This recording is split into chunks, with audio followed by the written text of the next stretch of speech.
हाय, नमस्कार दोस्तों। मेरा नाम बद्रीनाथ है। मैं वास्तविक रूप में एक फ़िल्म मेकर हूँ, लेकिन योग मेरा जीवन का एक अहम हिस्सा है और मैं योग सिखाता हूँ, सीखता भी हूँ।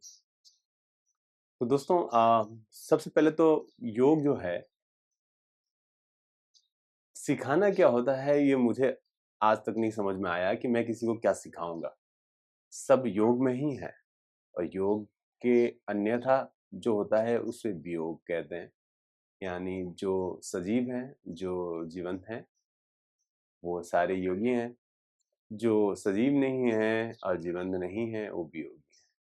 यानी आप अगर मुझे सुन रहे हैं, मुझे जानते हैं, तो आप एक योगी हैं। मुझे समझ पा रहे हैं, सुन रहे हैं, देख रहे हैं और जागरूक हैं, तो आप एक योगी हैं। अगर आप ये नहीं हैं, तो अन्यथा आप योगी हैं।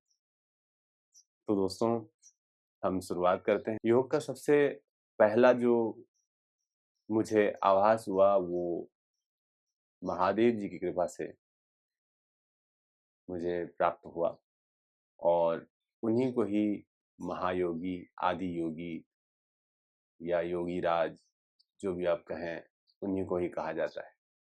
तो सबसे पहले उनके चरणों में मेरा वंदन, प्रणाम। दूसरी बात ये है कि दोस्तों मैंने बहुत कुछ सीखा है श्री कृष्ण जी के जीवन से, तो इस वजह से भी वो हमारे गुरु हैं। अब उन्हें भी योगराज कहा जाता है, तो उनको भी मेरा प्रणाम। साथ-साथ महर्षि पातंजलि जी को मेरा प्रणाम, क्योंकि उनकी किताबों के द्वारा मेरे अंदर बहुत सारे जो दुविधा थी, जो जिन प्रसंगों को लेके मुझे मेरे अंदर समझदारी नहीं थी या मुझे समझने की और मेरी जो जिज्ञासाओं को शांत करने के लिए उनकी किताब का बहुत बड़ा योगदान रहा है। तो उनकी योग सूत्र की वजह से मैं बहुत कुछ चीज़ों को और बारीकी से समझ पाया हूँ। इसी वजह से मेरा उनको भी कोटि-कोटि नमन। तो दोस्तों, मैं भी आपको जो सिखाने वाला हूँ या मैं आपको जो बताने वाला हूँ, वो भी इससे कोई अन्यथा नहीं है।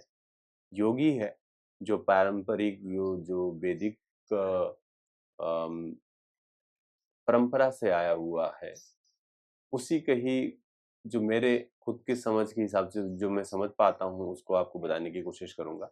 और मैं कोशिश करूँगा कि जिन-जिन सूत्रों को मैंने धारण किया और जिसकी वजह से मुझे इसकी थोड़ी-सी किंचित मात्र मुझे जो इसकी समझ बढ़ी है, उसकी भी मैं आपको मार्गदर्शन करूँगा।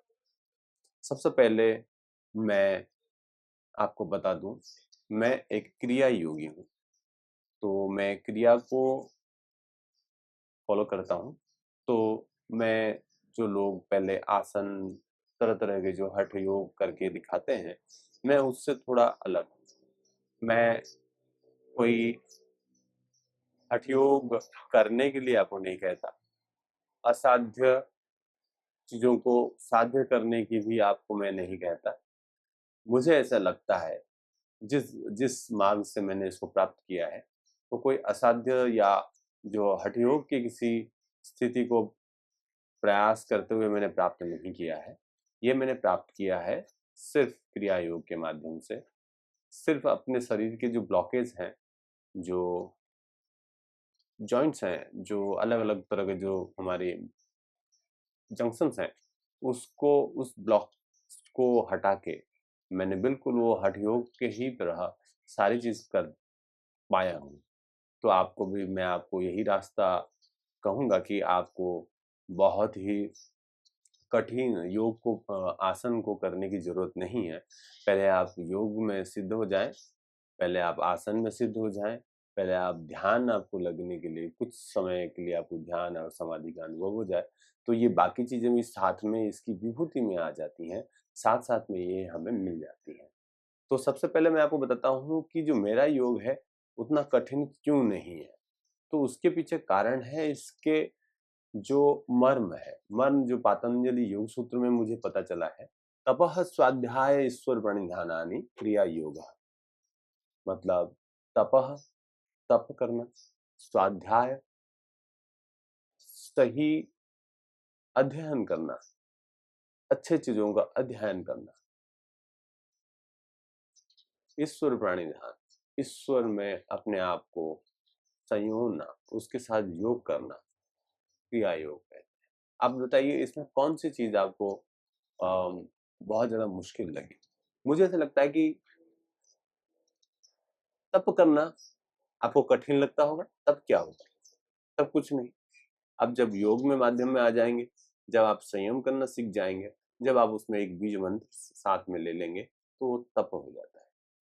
उसके बाद आ गया स्वाध्याय, अच्छी चीज को पढ़ना, ये तो कोई बुरी चीज नहीं है, ये आप कभी भी समय आपको मिल जाए कुछ कुछ अध्ययन करना, जिससे आपकी आध्यात्मिक ऊर्जा या आपको चेतना का विस्तार हो, ये एक इसी का हिस्सा है। उसके बाद हम लोग जाते हैं ईश्वर प्राणिधान, ईश्वर को अपने अंदर प्राण में धारण करना, ईश्वरमय हो जाना, जिसको कहते हैं ईश्वरलीन अवस्था को प्राप्त करना। अब ये तीनों चीजों को जोड़ लेने के बाद वो बन जाता है क्रिया योग। दोस्तों, इसी चीज को मैं फॉलो करता हूँ, इससे अन्यथा और कुछ नहीं। और पूरी दुनिया को बदलने की क्षमता इसी के अंदर ही है। इसी का ही विस्तार स्वरूप मैं एक एक सूत्र को आपके सामने खोलते हुए लेके आऊंगा आने वाले समय में। आप मेरे चैनल को अथ योग अनुशासनम को आप फॉलो करें, बद्रीनाथ सागर। थैंक यू, धन्यवाद।